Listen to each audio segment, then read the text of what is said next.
You're the new guy in the panel. Everybody else has had like the advantage of seeing us in our slide. Who are you? Who the heck are you? Hi everyone, I'm Roland. I'm horribly jet lagged, so I'm wondering who I am as well right now. But what I remember before I got on the plane is I'm co-founder of a company called 100% Open. I'm going to run hopefully an energetic session after lunch. We describe ourselves as an open innovation agency, but that's just a buzzword. It's all about connecting people. I really liked what all of you said actually this morning. So it's all of that coming from kind of UK perspective. I could say lots more than that, but how's that for starters? No, I mean, I'm going to do a little bit of a Will Ferrell here. I tabulated. We all have about 55 years of collective experience doing crowd innovation, and I tumbled up about 850 projects between us five. So surely we should be able to come up with some good stuff over the next 20 minutes, right? Here's a question. Sometimes, I'm guessing most of this audience is converted or wants to be converted. Are there just, let's start it off, are there just some companies that just shouldn't be doing open innovation? Like, you see them coming through your front door as potential clients or whatever, and you go, no, you're not set up to do this. You shouldn't do this. You're in a bad commodity business. Who's like, what are the cardinal rules for people that shouldn't be doing this? Why don't we start on the negative first? I'll start. I would say our experience has been when somebody comes in the door and says, I want to do a pilot. Because I think that conjures up the words of, we might just want to try it out, but we're not looking at this as a first step. So we always try to change the language a bit from a pilot to, is this your first step? If you want to make it your first step, realize what you can do in your first step, and then let's take note of what you can do in the next step. So that's kind of a test word for me. That's a good one, though, right? I can't stand that, because pilot is like, it could fail, it could go into a filing cabinet, and nobody ever talks about it again. So yeah. Any other cardinal rules for, wow, do not go here? Thoughts? Yes, I have a thought on that. Oh, you all have microphones too, so. I think the issue when you have a commoditized business model, that the more commoditized, the more you think you're not in this game. But if you have you are selling a commodity, it's a commodity based on a theme, a certain theme. And you have a problem of margin if you're selling commodity. And how can you increase your margin? You start bringing the conversation about the theme that your commodity is in. Because you actually know the operation of a business through the commodity perspective in a very cost-effective way. So why don't you start thinking about going to the next level of the value chain and start talking about the information of something that you're dealing with? And we are working through projects in the textile sector, very commoditized in Brazil, competing with China. And we have had this deep conversation, and it was very important because the business leader was starting to realize the importance of going beyond the commoditized business model and start understanding the intangible and the intelligence behind everything of the sector that he is involved in. Right. So like the type of business that you're in should not be an excuse for not doing innovation. Yes, because you are involved in a theme. Yeah. You are commoditized. You are like fashion. You're selling cloth, but you are in the fashion business. Yeah. So why don't you start understanding how this can work and reinvent your business? I agree. I mean, there's a great example of a salt company, right? I always think salt is a commodity, but yes, the sea salt business, I mean, you can have 5 times as many margins through innovation. I loved your words from earlier. I thought you might chime in here because you said companies that treat their members, fans, whatever, as objects versus subjects. How do you sense that out in a first meeting when you're trying to figure out if they're ripe for innovation? You sense it out quite quickly, and the major way you sense it out is when you ask people what is actually the value they want to get out of it, and why, and what are they willing to do with it, and in how much of it is actually respect and return back to the crowd. And it's you immediately sense it. And when you say, well, the process doesn't just stop with the sourcing. Actually, for example, InBev, it's very interesting, it's procurement with our clients. Because they look at crowdsourcing as a procurement process. And we had to say to them, hey, we'll join that. But it doesn't stop with the procurement. it actually goes back to the crowd, and that you have to go back to, it was an inner crowd, but you have to go back. And if people say, no, I just want to get out of it, then we stop. Yeah. Then you know that you're actually not going to realize a fair value and a process that you're going to be able to repeat even. Yeah. Yeah, no, totally. It's like, plus procurement and innovation. I've never put those two things in the same pot. Have you? Sometimes. Open innovation is often in Yeah. procurement.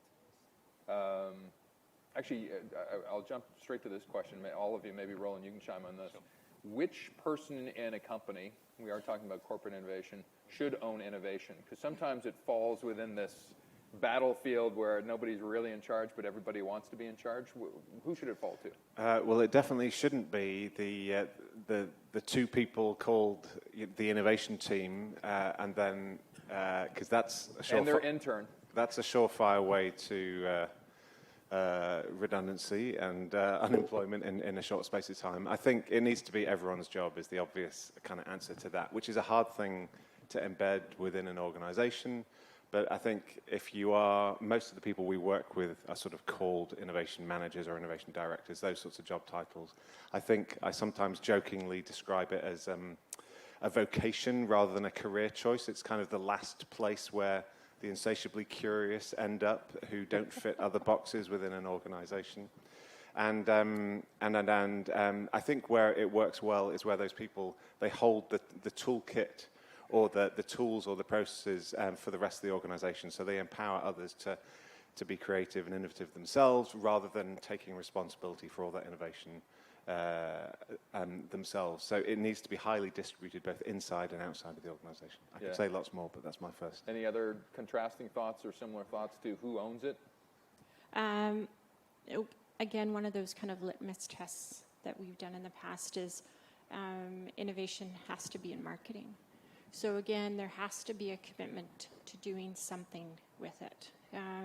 So marketing could be better employee programs internally or an intent to commercialize what the crowd is doing. But the most success that we've had is when innovation has been lined up inside of marketing or with marketing. And just one other thing, I always am curious when a CEO finds out you're doing an innovation project in a company. Is that a cue as well? Like, shouldn't the CEO at least be in the first meeting, or do they not have to be there at all as long as he eventually learns of the results? Where are we on this pendulum of your senior executive should participate actively in innovation? Any thoughts? If we're talking about the structural changes, I think it's very important the role of the CEO, because you're going to distribute power inside the organization. You need to rebalance power inside the organization, and who is going to be the holder of this distribution of power inside the organization. And I think this is a very critical issue. And I think innovation is as important as branding. So I think branding is a role of the CEO also. You could have the marketing guy in charge of it, but the reputation of your company is the risk of existing in the future. So it's the role of senior leadership. Right. So this is my 2 cents for it. Good. All right, we started negative. Let's go positive then. We all as kids probably had posters on our wall growing up of people we adored and idolized. We're all innovators. Who's on our poster wall now that we're older of the best innovation brands or companies doing a good job in this space? Who do you just adore everything they do in innovation? And you can have personal examples or just examples that you know from afar. We seem to be starting at this end and working our way down. So Is the silence meaning there's not that much going on? No, so I'll make a sort of pedantic point, and then I'll answer your question. So first of all, the pedantic point is I think innovation isn't a product of an individual. It's a product of a group of individuals. So I think an individual can be creative or innovative or play a role. But innovation is a byproduct of groups of people, crowds, or smaller teams. So having made that pedantic point, to answer your question, I think the number one company that Shelley mentioned, and I know has done a lot of work with, and I was going to mention after lunch, would be Lego as a sort of the ultimate creativity platform for people to unleash their creativity. And they have had innovation done unto them over the years, and now they're more proactively innovating with and for and by their customers as well through Lego Ideas, which Shelley talked about. So they would be my number one favorite answer to that question. I'll let others chime in. Any other thoughts? Shelley?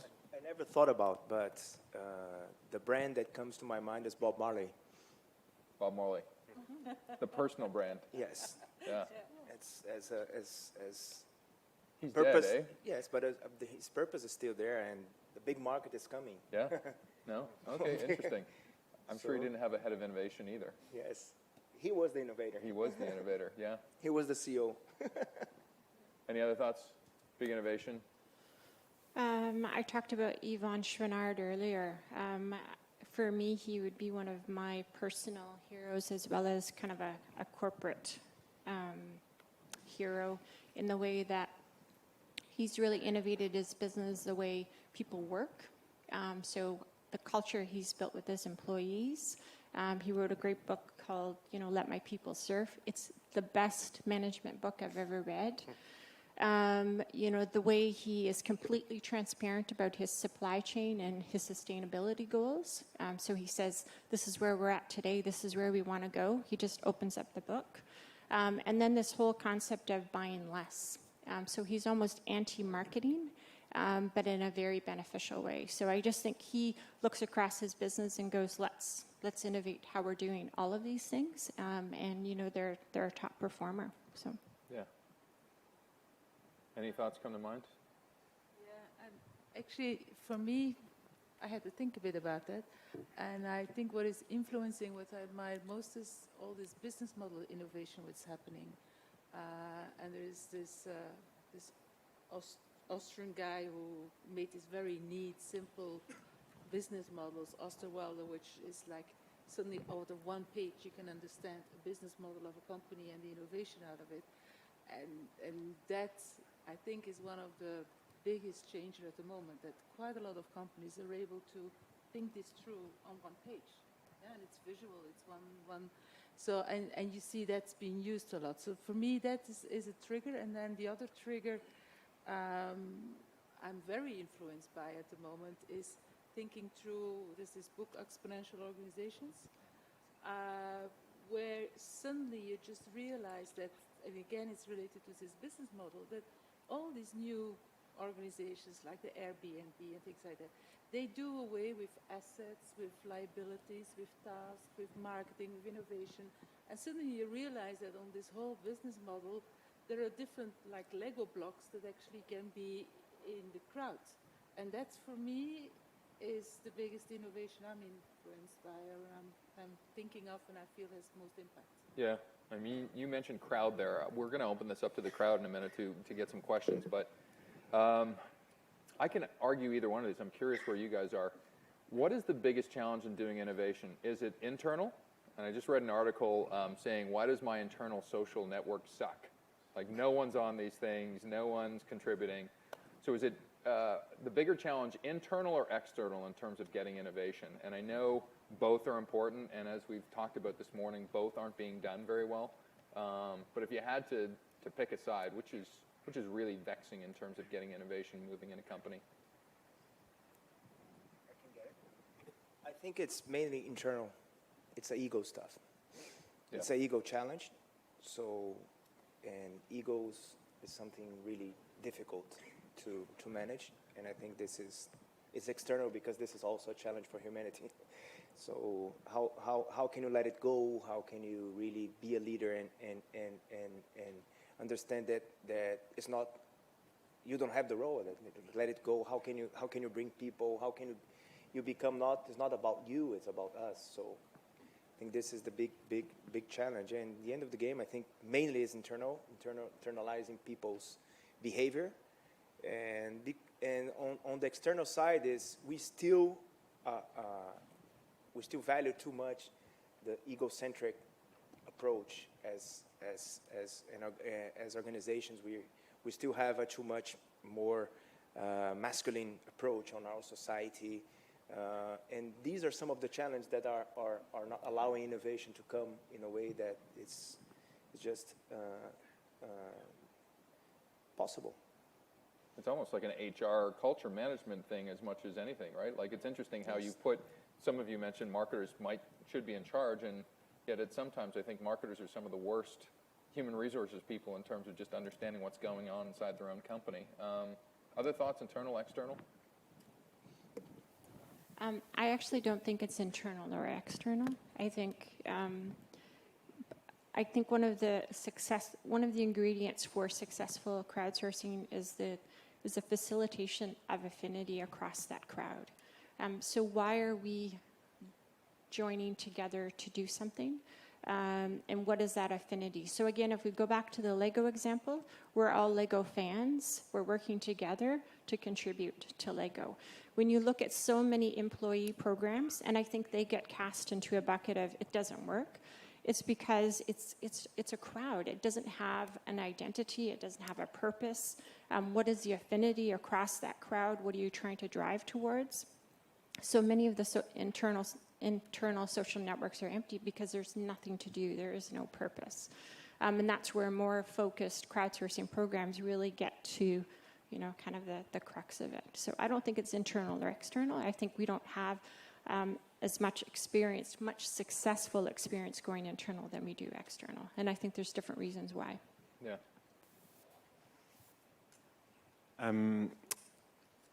I think there's a lot of, just building on what both of you just said, so I think number one killer of any kind of innovation ethos is ego, absolutely. I think the sooner you can strip away an idea from an individual and everybody feels they own it or share in it somehow, then you're making some progress. And so techniques, there's a great piece of work, a few years old now, came out of MIT Collective Intelligence Unit.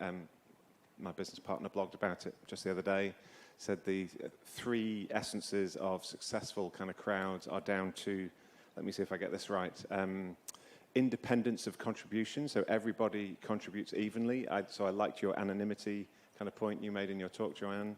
So what was that? Sorry. Independence of contribution, evenness of contribution, so everyone contributes equally. So techniques like World Cafe in a workshop or in crowdsourcing, you want to get everybody to participate.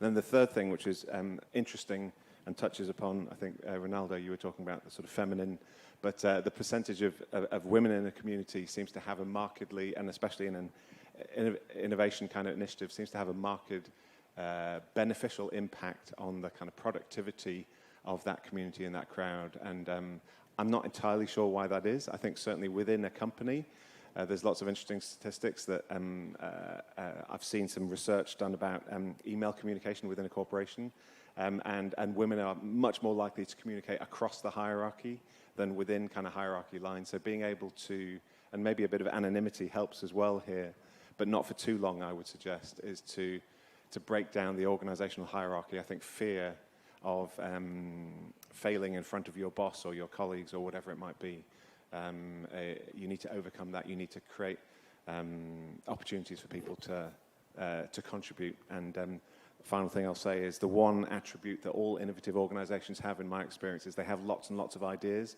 most of which are terrible. But that's okay, as long as you can get to the good stuff as well. So you need a process to get to the good stuff. But you also need a tolerance for the not so good stuff, and that's allowed as well. Yeah. Joanne, you were going to build on that. Good point. I'm actually reflecting a bit from, we do a lot of culture change projects where it's about engaging the people in co-creating this culture change. And what I see systematically coming back is that trust and empowerment are 2 new values everyone wants to work on. And it's like the answer for many of the companies to become more agile, use the capacity of the people more in the organization. Now, empowerment is an easy concept, but basically there is this element of fear, which is tremendously present and inhibiting empowerment, but also the processes that are too complex to really allow empowerment. So it's also a lot of hard embedded heritage of controlling processes that even if you say empowerment, the processes are against you. Now, trust is the other one, which is actually coming back systematically. And trust has many dimensions. There is this, I trust the company, I trust my colleagues, I trust you will deliver.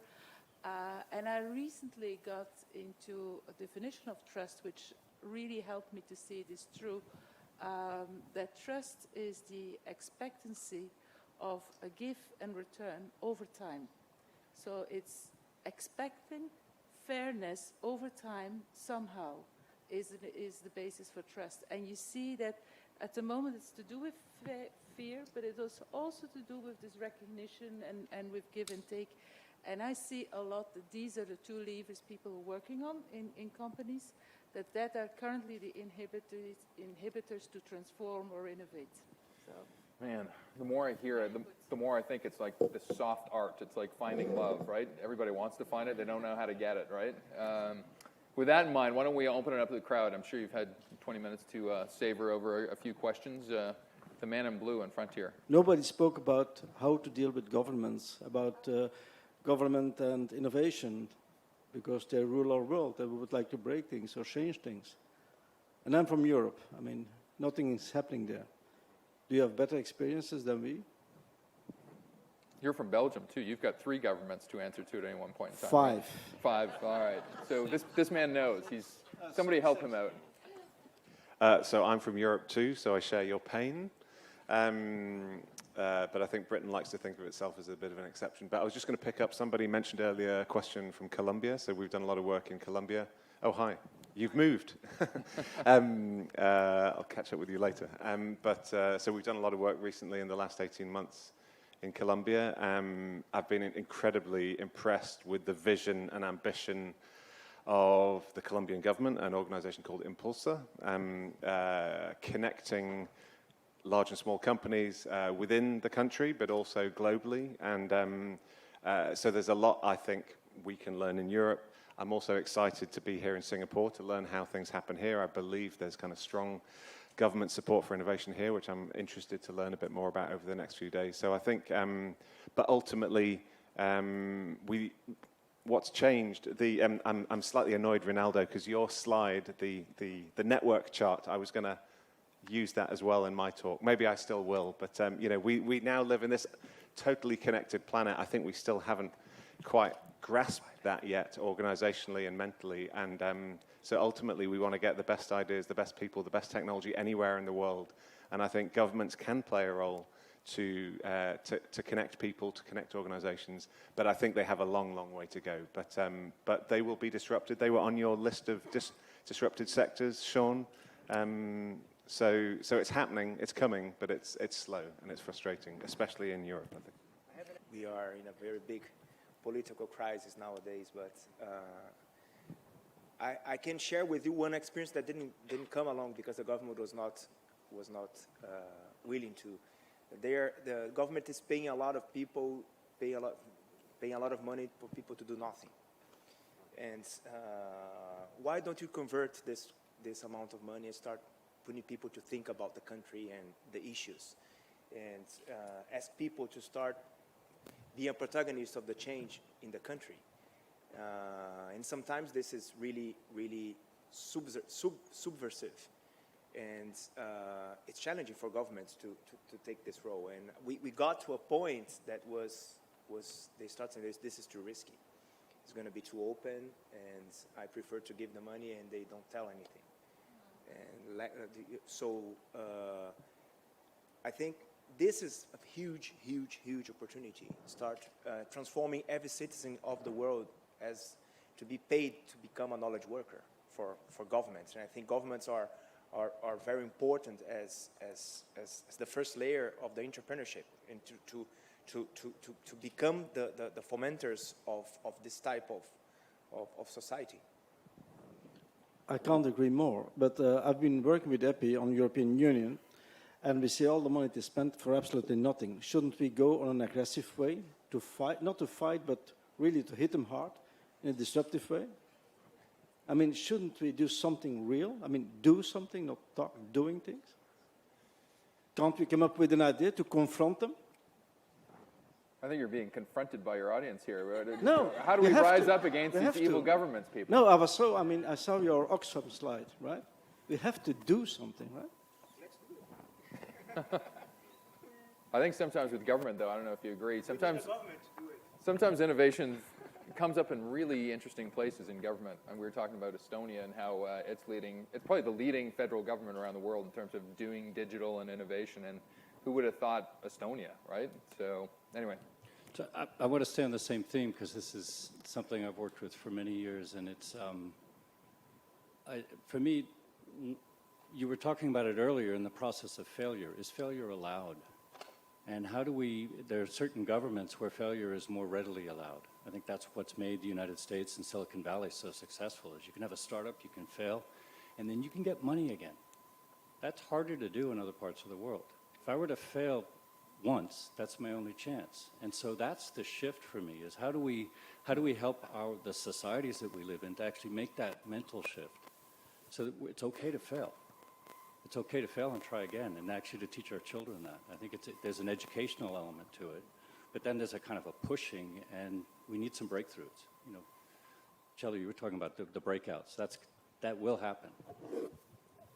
I think, you know, how it could happen is when the crowd becomes more powerful than the layers of bureaucracy that is in the government. And there's so much established power and control in those layers that until the crowd, you know, exceeds that, we're not going to break down that barrier. And, you know, you look at how social media was used in, you know, some of the government revolutions in the Middle East, right? And that's when the crowd actually had the power. But if you look at Belgium, I don't know how you guys do it, but like there's so much infrastructure and bureaucracy and establishment sitting inside of that government. Like I don't know how you can break that down unless you know, take to the streets. And I often look at the government of Canada, and Sean and I were talking about this morning, and I just look at how complacent Canadians are. There's different bills that get passed, and we just go, okay, I guess that's going to pass. And it's unacceptable. So that's the shift that has to happen, I think. Can I just... I think there's a word for crowdsourcing in government. It's called democracy. I don't think any of us really live in a democracy, and so it's hugely disruptive. And I think it will happen, and it will probably happen fast. But I mean, to the point just made... so I'm mostly speaking from a British perspective, but in Britain, the worst thing you can do as a politician is change your mind, is say, we used to think this, but now we think that. Surely that's just sensible. You know, you get new data, you get new evidence, and then you change your policy. So I think we all need to kind of give the politicians some slack as well to change their minds based on new information. And so we're all collectively responsible. But hey, we've got 3 days. Let's change government. There's a challenge, Epi. Let's do it. Joanne. I just want to be a little bit more optimistic, because what I see is in Belgium, in the Netherlands, in Germany, everywhere where governments actually go out and dare to ask, and you have this deliberative democracy, which is actually the new model, which is about experienced and experimented with, from Australia to the US and everywhere, where next to the traditional I vote and I have a parliament and I have ministers, you have like, okay, there is a crowd out there of populations that actually can contribute. And there are all kinds of experiments how this is being done, and a name that is actually being now used for that is the G1000. Instead of having a G8 or a G20, you have a G1000, and it's 1,000 citizens. In Iceland, they made the constitution was made by a deliberative democracy process, and sometimes it's with thousands, and sometimes it's with chosen citizens. And there's a lot of experimenting going on there. So yes, I mean, there is a history and there's a backlog, and it's the same like in corporate. But at the same time, I see quite some experiments, and we've been involved in them, and they're done in a sincere way. Yeah. So. I come from India, which is the world's largest democracy, and it'll be interesting for you to note. Firstly, an observation on innovations, which all of you all touched upon. I've been a part of a system where innovations was an orientation for the organization. And that's when it helped us, because we could disrupt as we were all oriented. And I was in the marketing department, but everybody was innovating because the orientation came from top. Talking of governments, you should map India now, because for once we've got governance out there And I'm not talking from a political side, but being a democracy where our dollar symbol equivalent, the rupee symbol, was crowdsourced, we have a government and we have a leader out there who addresses the nation once a fortnight on the radio, because we're still connected on radios. But the topics and the points of discussion are crowdsourced. And he's got a website where everybody contributes into it. The changes that they needed to make in the railway budget was crowdsourced. And here's where the leader is orienting his entire ministry into using the power of the crowds into working for the crowds. One short kind of siesta in terms of lunch, in terms of one thing. Innovation's all about baby steps. What's one baby step these people can do in a room when they go back to their offices that they can do to get innovation moving? What's the one kind of shorthand thing that you'd offer up? Thoughts?